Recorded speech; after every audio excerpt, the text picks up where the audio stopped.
Hi, I'm Sumita. I'm here to talk to you about how reality TV inspired me to learn about UX.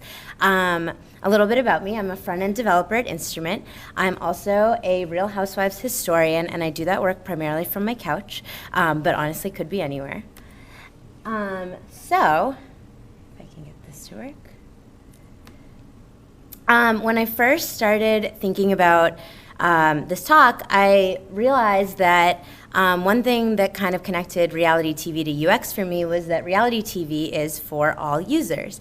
And what I mean by that is whether you're like me and you love The Real Housewives, or you're a fan of Duck Dynasty or Bar Rescue or Love and Hip Hop, The Bachelor, RuPaul's Drag Race, Basketball Wives, Chopped, or The Jersey Shore. There's so many shows out there that span a wide range of interests. I didn't even scratch the surface of shows, and the reason that there's so many shows out there in the reality TV space is because reality TV is compelling. And I wanted to talk to you a little bit about what makes it compelling. The first component of reality TV that makes it very interesting to me is messiness. Emotions run high, tempers flare, love blossoms, friendships begin and end.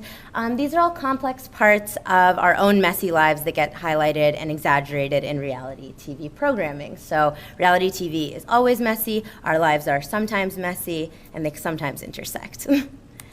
Another component of reality TV, one of my favorites, is the concept of my truth.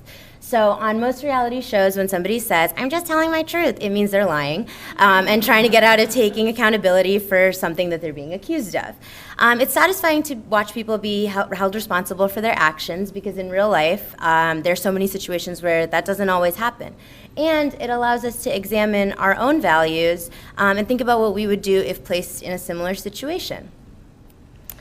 The third and probably most important concept of reality TV that makes it compelling is authenticity.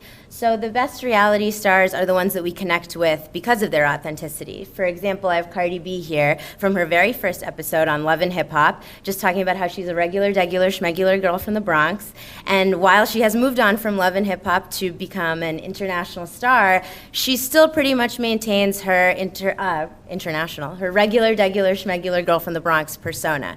In a sense, that's kind of protected her from any setbacks she's had in her career so far, because she resonates with people, and she's honest and true to herself.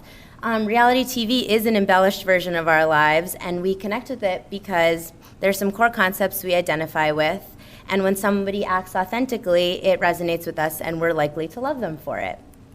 I love Cardi B.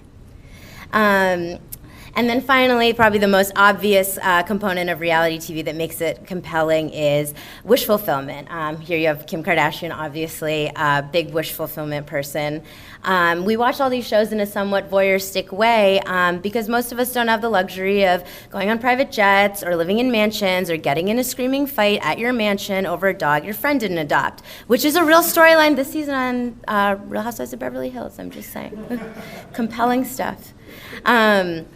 So when I sat down to think about, my own career, for a long time I felt somewhat disconnected to the work I was doing. I would get designs, implement them, and resolve feedback and move on. I had very little connection to my clients and no real understanding of the purpose of my work. So I wanted to remedy that, and the first thing I did was start asking questions, such as, why are we using this grid? And the answers I would get back kind of started leading me right back to my love of reality TV.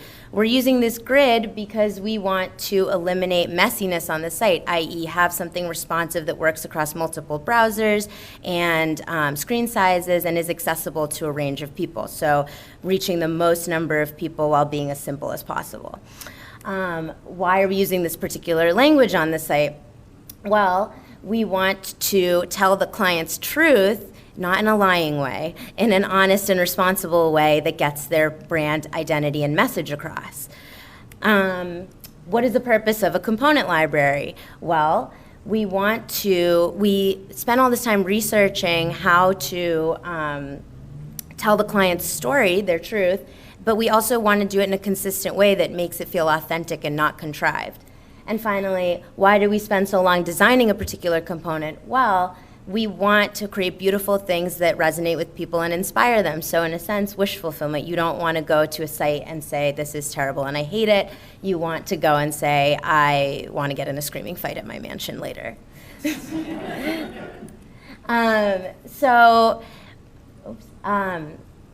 What I realized through all of this is that UX is kind of the bridge between design and development, and while reality TV led me to that, honestly anything can lead you to that. I found meaning in what interests me, which is the Real Housewives and reality TV, but like I said, it could be anything. So I realized I had to start learning a little bit about UX and have a fundamental understanding as a developer of the design process so that it could inform my work in a more meaningful way. So how do we learn? I took up reading books. No, I started asking coworkers for resources. I work with a lot of really smart people who are totally willing to share their wealth of knowledge, and I got books and articles and even Twitter feeds of people in the industry that they admire. And then after that, after I had a little bit of a fundamental basis of understanding of UX, I began asking for opportunities to sit in on design and strategy meetings so I could inform design from a development perspective and impact it that way. So by the time development would get to me, it wasn't like I had no connection to it. It was more about having a complete understanding, so I was able to just get work done quickly. So what's next? So it's basically the conclusion of all this is that our lives are complex, and it's our job as developers to make the complex simple for users. It's our job to tell the client's truth in an honest and responsible way. It's our job to create experiences that are authentic and bring value, and it's our job to make beautiful experiences that inspire people. All the concepts found in reality TV can be related to the field of UX, and if we understand the design and UX process, we can be better developers by having an active role in project direction and ultimately create successful outcomes for our clients. And of course, for me, what's next is I will be on my couch watching more reality TV, but for research and not just for entertainment.